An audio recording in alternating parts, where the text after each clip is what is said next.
Eto, totoo ba yung ginawa kong manual pollination ng kalabasa ay nagbunga?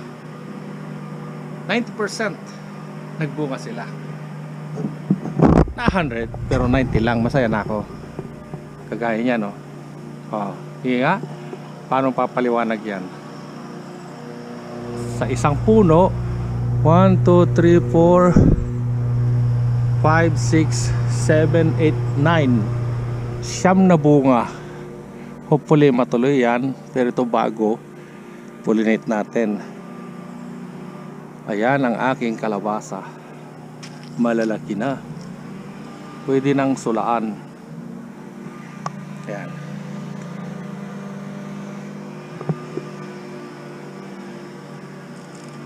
Ang kalabasa kasi tumatagal ng 6 months. Wala, 6 months garantisado.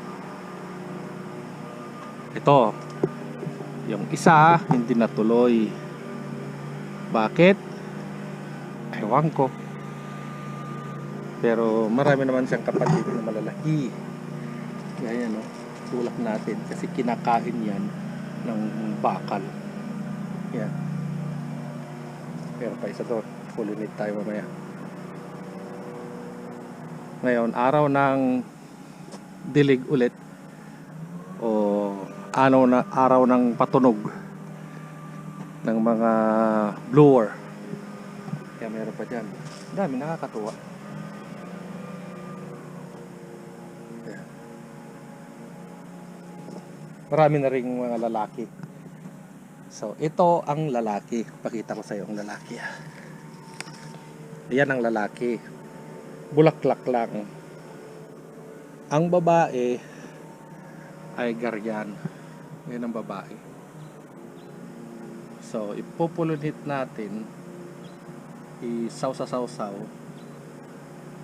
Kagaya ng ginawa ko last time. So, ayan yung lalaki. Tanggalan natin siya ng bulaklak. Yun lang. Yung titi na yan ang isawsaw natin doon sa babae. Yan. So, iba-ibang puno mas maganda. Kasi iba-iba yung kanyang bulaklakin. Kaya kuha pa tayo ng iba. Kung meron. Ayun. Ayun. Yan. Tapos ito, kunin na para pang dingding. Ayan ang lalaki. Yan. So, tanggalin natin to.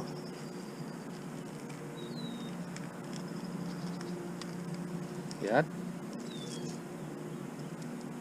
Tapos isaw-saw doon. According to YouTube. Yan. Tapos dahil hindi ko na kinakain tong bulaklak, ganyan na lang. Ganon. Nakita mo naman ang naggagandahan, hitik na bunga. Yan, lumalaki na.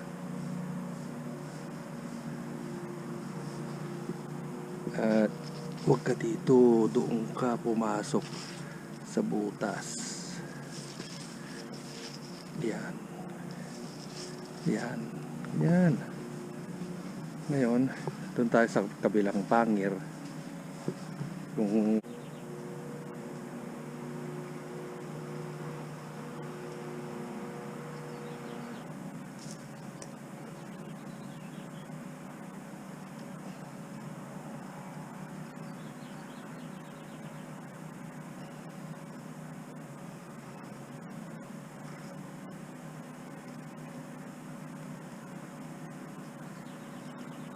tsaga lang para nang sa ganun meron tayong binibilang na bunga.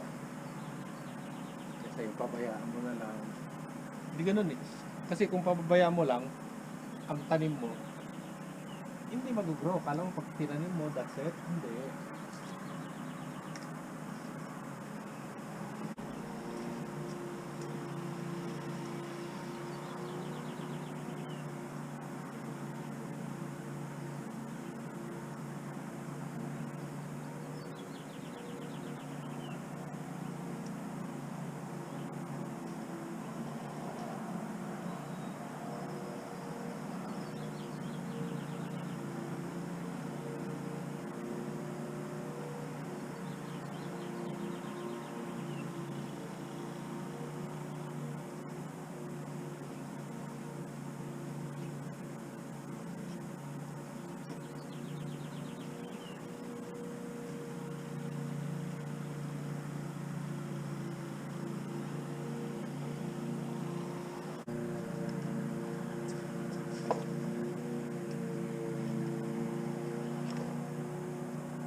Ah.